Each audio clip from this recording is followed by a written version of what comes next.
Assalamualaikum warahmatullahi wabarakatuh. Perkenalkan, kami dari kelompok 3. Di sini kami akan menjelaskan tentang Responsibility Center. Yang kelompoknya terdiri dari saya Muhammad Altaf, Saya Via Septia Rahma, saya Aulia Riani, saya Marcia Aurelia Safira, saya Gina Aulia Nisa. saya Hari Budi Purwanto. Selamat menyaksikan. Pertama, pengertian Responsibility Center. Pusat Pertanggungjawaban atau Responsibility Center adalah suatu unit yang dipimpin oleh seorang manajer yang bertanggung jawab terhadap aktivitas yang dilakukan dalam unit yang dikelolanya dan bertujuan untuk mengukur dan mendorong kinerja unit organisasi dan manajer unit yang bersangkutan. Sifat Responsibility Center. Adapun sifat Responsibility Center yaitu ada pusat tanggung jawab berada guna mewujudkan satu atau lebih tujuan yang disebutkan dengan cita-cita. Lalu untuk mewujudkan cita-cita tersebut, maka manajemen senior menentukan sejumlah strategi. Lalu fungsi dari berbagai pusat tanggung jawab dalam perusahaan adalah untuk mengimplementasikan strategi tersebut. Lalu goal perusahaan, strategi manajer, implementasi strategi oleh pusat pertanggungjawaban.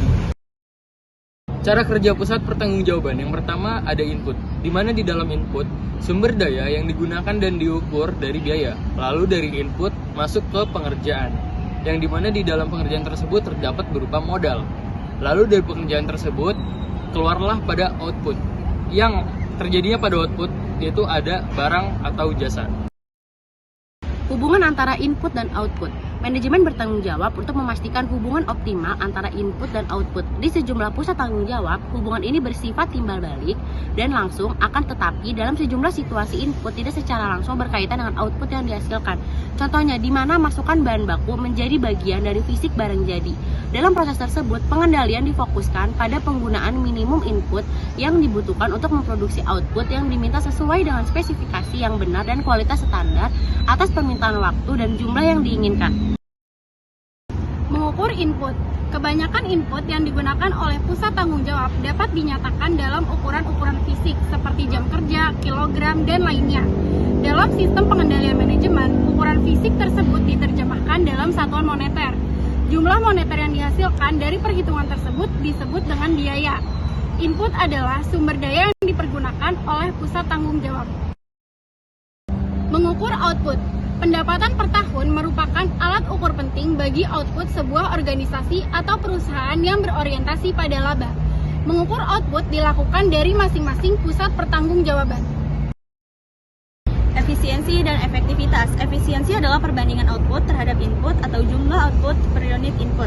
Efisiensi diukur dengan cara membandingkan biaya-biaya aktual dengan standar di mana biaya-biaya tersebut harus diukur dengan output yang terukur. Efisiensi yang ditentukan oleh hubungan-hubungan antar input dan output.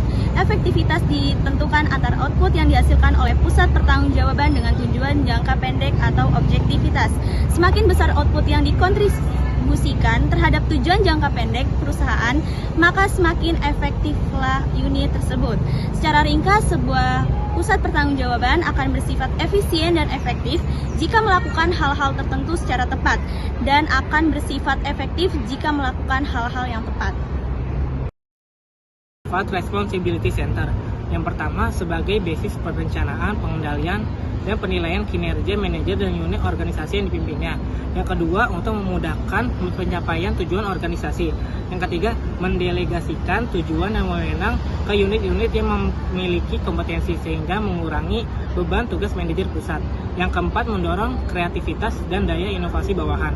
Yang kelima, sebagai alat untuk melaksanakan strategi organisasi secara efektif dan efisien.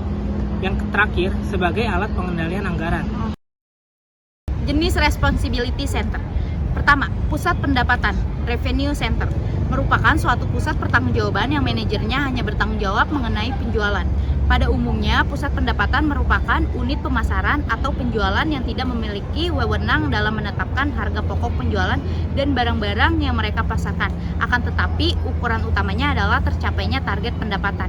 Yang kedua, pusat biaya atau cost center, merupakan pusat pertanggungjawaban yang inputnya diukur dalam satuan moneter, tetapi outputnya tidak. Terdapat dua macam, pusat biaya yaitu pusat biaya teknik dan pusat biaya kebijakan. Hal ini sesuai dengan biaya yang terjadi, yaitu biaya teknik yang merupakan biaya yang jumlahnya dapat ditaksir secara pasti sesuai dengan output yang dihasilkan. Misalnya, biaya tenaga kerja langsung, biaya bahan baku, suku cadang, dan lain-lain. Sedangkan biaya kebijakan adalah biaya yang tidak dapat ditentukan secara pasti karena dikaitkan dengan kebijakan manajemen. Yang ketiga, pusat laba atau profit center merupakan pusat pertanggungjawaban di mana kinerja finansialnya diukur dalam ruang lingkup laba, yaitu selisih antara pendapatan dan pengeluaran. Laba merupakan ukuran kinerja yang berguna karena laba memungkinkan pihak manajemen senior dapat menggunakan satu indikator yang komprehensif dibandingkan harus menggunakan beberapa indikator. Keberadaan suatu pusat laba akan relevan ketika perencanaan dan pengendalian laba mengaku kepada pengukuran unit masukan dan keluaran dari pusat laba yang bersangkutan.